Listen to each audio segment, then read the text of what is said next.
Level 1, MCU. 5 levels of chip. The first one runs your microwave.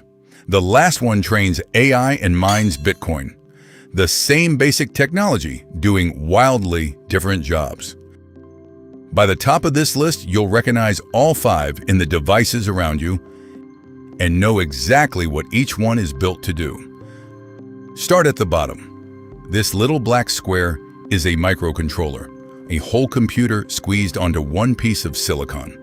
Processor, memory, storage, all of it, in a tiny, cheap package. The one on screen, Microchip's PIC16F877A, runs at 20 megahertz with a few kilobytes of memory. Your phone is more than 1,000 times faster than that. And that's completely fine, because it was never meant to be fast. It's meant to cost under $1 and use so little power it can run for years on a single coin cell battery. That's why tens of billions of them are made every year, quietly hiding in your microwave, your car keys, your washing machine. A single modern car can hold more than 100 of them, and they are the reason a light switches on the instant you flip it. No startup, no waiting. The limit is simple. It does one job forever. You program it once, and it never learns a second trick. The chip running your coffee maker is simpler than a calculator from the 1980s, and that is exactly the point. Level 2, CPU. Now climb one level to the chip most people actually picture when they hear the word processor. This is the generalist, where the microcontroller does one fixed job. Something like Intel's Core i7 is built to do almost any task you give it.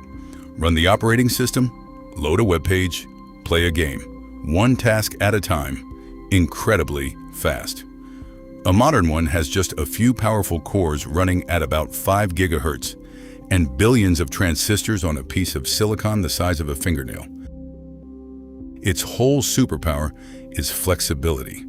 It doesn't care what the next task is, it just switches to it and runs. Add more cores and you add more workers who can each take a task, which is why an 8-core chip can juggle your game, your music, and 40 browser tabs at once without slowing down. It's why one laptop can be a game machine 1 minute and a quiet office the next. But that flexibility has a price.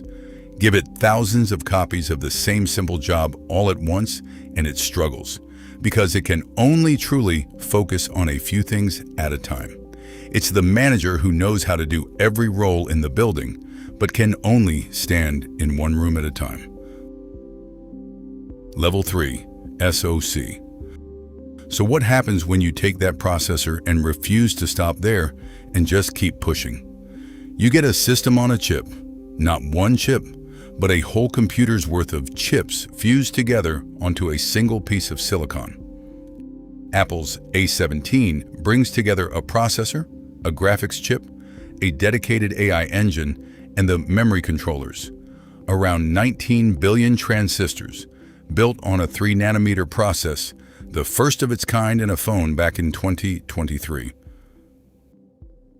Because every part sits millimeters from every other part, signals barely have to travel. So it runs faster and uses far less power overall.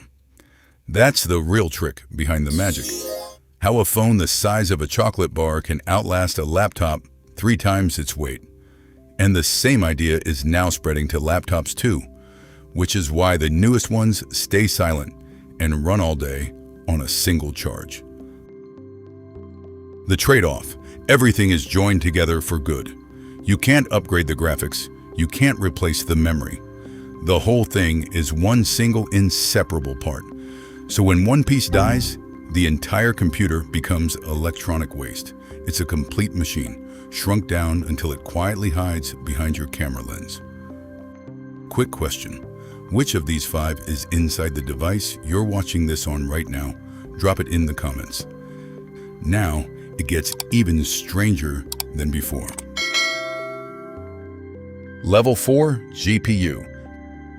because this next chip is the exact opposite of a processor. A CPU has a few very fast workers. A graphics chip, the kind NVIDIA builds, has thousands of slower ones, all working at the same moment. A single one can hold over 10,000 cores, built to run the same simple piece of math millions of times at once, which, as it turns out, is exactly what drawing every pixel on your screen needs. Picture one brilliant mathematician against 10,000 schoolchildren, each doing one small sum. For the right kind of problem, the 10,000 children win easily, and it isn't even close. But here's the part most people missed until recently. That same trick, a flood of tiny identical calculations all at once, is also exactly what training an AI needs. The graphics cards built for gamers turned out to power the entire AI boom. And in 2024, that briefly made NVIDIA the most valuable company on Earth, worth more than Apple. I personally didn't realize how big the change was until the card I wanted for gaming sold out, because AI labs were buying every last one. The catch: give it a single complicated job that has to happen in strict order, one step after another, and it's slower than a plain CPU. An army is useless when the work can't be divided up. A CPU is a few geniuses. A GPU is an army of ordinary workers. And it turned out the army is what trains the machines. Level 5, ASIC, which leaves the top of the ladder, the chip that throws away everything the others fought to keep. The name says exactly what it is, application specific. It's built to do one single task and to do it better than any other chip alive. There is no flexibility left at all. The job is built permanently into the silicon. A Bitcoin mining chip is one of these, and it runs its one calculation thousands of times faster than the best graphics card, using a fraction of the power. Google builds its own kind, called a TPU, that does nothing but the math behind AI, and the routers that move data across the internet use the same kind of chip. The reason it wins is the same reason it's frightening to make. Remove everything a chip could do, keep only the one thing it must do, and you get speed no general-purpose chip ASIC can match. But designing one costs millions and takes years. And the moment the task changes, even slightly, that expensive chip is worthless. When the mining rules change, whole warehouses of these chips turn to junk overnight.